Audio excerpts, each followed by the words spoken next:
he alive? Isaac Clarke.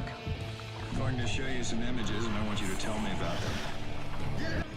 Isaac Clarke, the main protagonist of the Deadspace franchise. He will be the first character of the G.O.A.T.S of gaming series.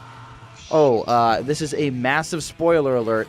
Massive spoiler alert. If you haven't played Dead Space 1 or 2 or 3, you probably shouldn't watch this. You should probably stop watching this right now and go fucking play the game. No, this is not a history lesson. We're going to be running through this background of his rather quickly, so...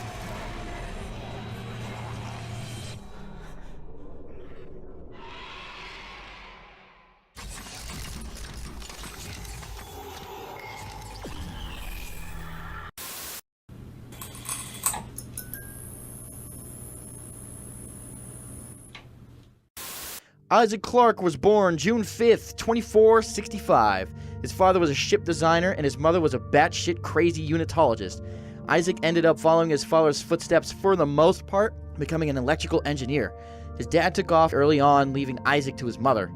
Isaac was originally poised to attend a highly renowned engineering academy, but his bitch of a mother ended up spending his tuition funds in order to secure herself higher up in the chain of her religion, unitology.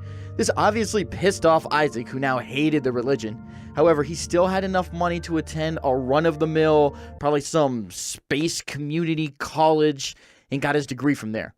Now, fast-forwarding a little bit here, Isaac did end up working on the USG Ishimura at some point in his career, and as years passed on, he met his girlfriend, Nicole Brennan, who was eventually stationed on the Ishimura. Now, this is where we get to the events of Dead Space 1. The USG Ishimura is a planet cracker, the biggest of its size, a world-class planet cracker. So that's Ishimura. Impressive. The USG Ishimura. Biggest planet cracker in her class. It was cracking into Aegis 7. It unearths the marker, which infects the colony on the surface of Aegis 7, and eventually makes its way to the Ishimura, killing everybody on board. Well, pretty much everyone on board. A distress signal was sent out, and here's where Isaac Clarke comes in.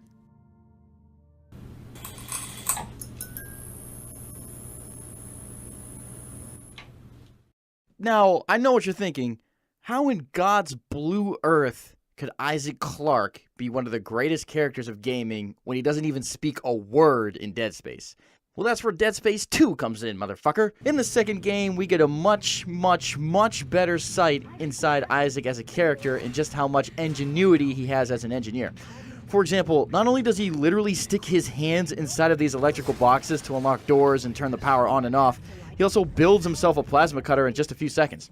Side note, how are you supposed to, that thing coming in the room would just, how could you build anything under that fucking pressure? You know what I mean? You see that thing? I'm not going to be able to think while that thing is in the fucking room.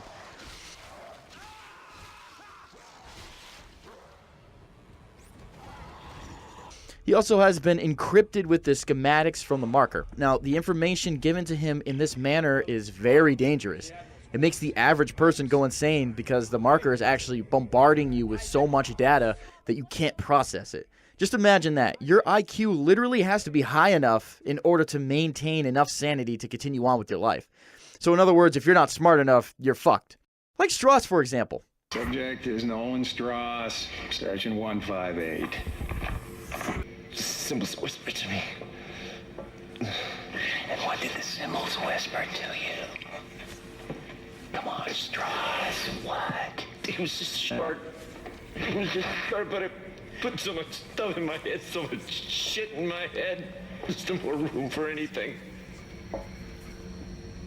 I can't remember what he looks like. I can't remember what he... The symbols, Strauss. What did the symbols tell you? They told me that it wasn't my fault. I didn't kill him. Clarke also utilizes the weapon stations in Dead Space 3, which just further pushes the notion that he's so mechanically inclined. He can create all sorts of different weapons with parts that he finds throughout the game.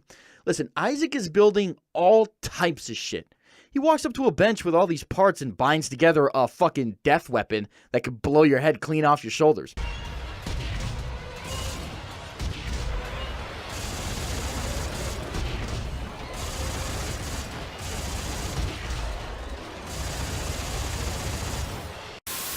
Isaac has been scarred mentally, emotionally, physically. I mean, he's supposed to be an engineer, not a military special forces member, which is what he was forced to become, basically, in order to survive. Through all that torment, however, it does seem to make him even more relatable.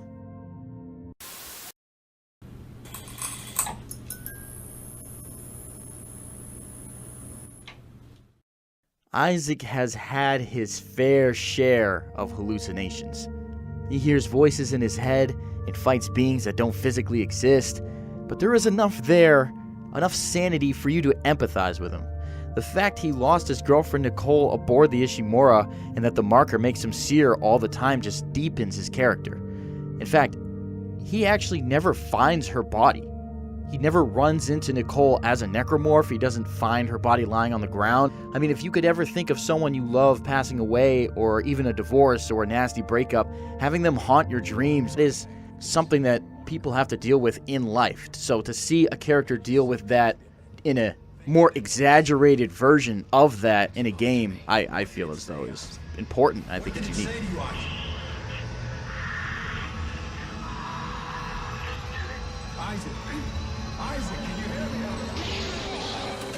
Part of Dead Space 2 is Isaac getting over Nicole. The subplot is one of psychological therapy. In the beginning, she's trying to kill him. He couldn't let go of his guilt and pain of her loss. But by the end, however, he does. He begins to recover from her death, which ironically leads him closer to the marker. It turns out it's dangerous no matter what route he picked.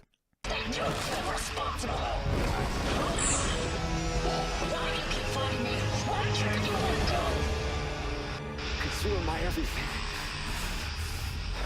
And if I let you go, I've got nothing left. Step 4. Acceptance. Now you're ready to finish this.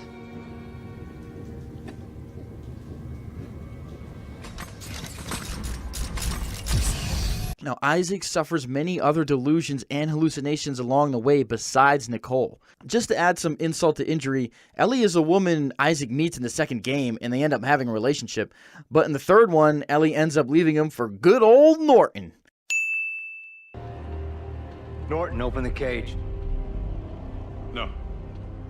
What? If you want to die here, now's your chance. I'm taking control of this mission again. Hey, where you going?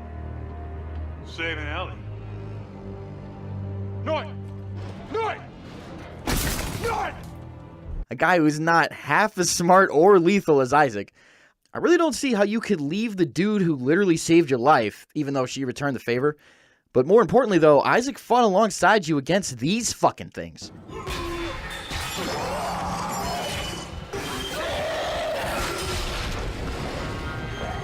He helped you escape from a city full of that. Anyways, Clarke's God-given intelligence and courageous behavior is what led him through these events, which is truly remarkable.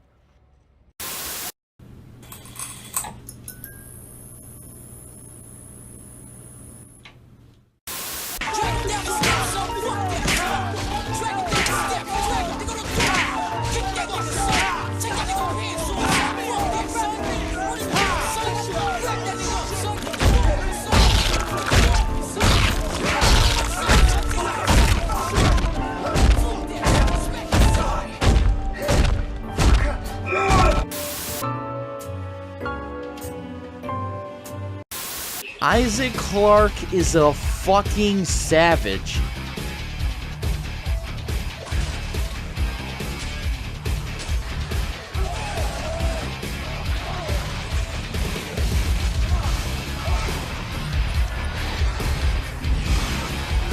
He's ripped the necromorphs apart with his bare hands. He's bitch slapped them, kicked them, and look at this.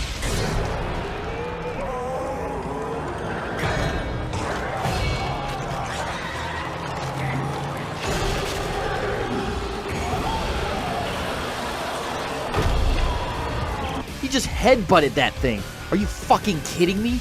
He's so brutal in his executions. The necromorphs ought to be scared of him. His armor is riddled with gothic plates. His helmet is badass. He can fly around in space, slow enemies down using the kinesis module on his back. This guy is one hard motherfucker. He's taking on some huge enemies as well and just continues on like he didn't do the most insane stunts. He's shooting upside down. Upside the fuck down. I can't even read upside down.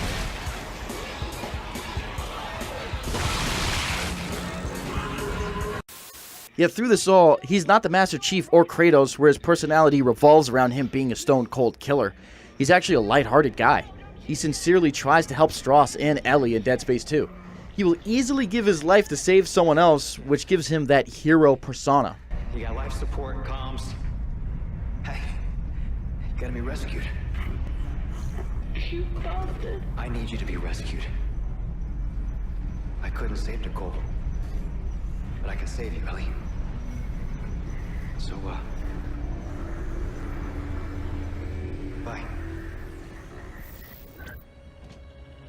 And is sarcastic at times despite all the fucked up things that he's seen and done. Isaac, no! This is a really bad idea. I'll stick around. I'm full of bad ideas. Overall, this is one of the characters I'd actually, like, hang out with. Like, he seems like he'd like playing Resident Evil, you know what I mean? He seems like he'd be good at it or he'd be into it. So long as he doesn't trip out and see me as a necromorph, because then instead of running away from me like a normal person, he'd pull my fucking head off. As for right now, we don't know the fate of Isaac Clarke, or Earth, although I imagine a necromorph invasion is imminent due to the fact that the Brother Moons have arrived at Earth.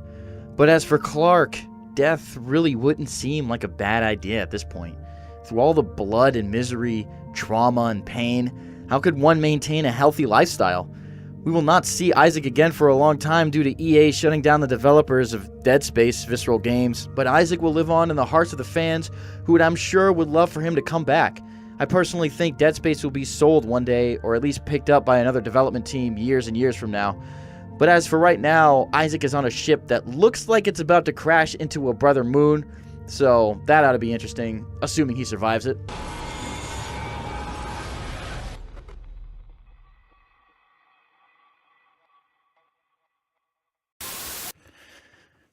So in my opinion, Isaac Clarke is a great character all around. He's been through strenuous adventures, horrific things, and he's pulled through all of them. And his character is very unique, compared to like Leon and Chris Redfield.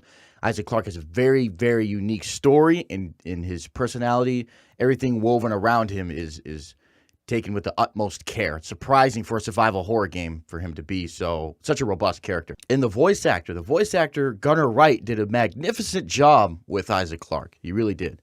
So yeah, I think Isaac Clarke is not only one of the greatest characters in survival horror, but just in video game of all time. I think he's one of the underrated characters. But let me know what you guys think.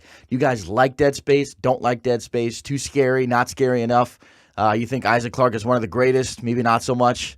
You guys want to know what the fuck this means? Fuck off. Let me know what you guys think in the comment section below. Don't forget to like and subscribe. This is the first episode of Goats of Gaming. You will get another one next week. Till then, guys, peace out, motherfucker.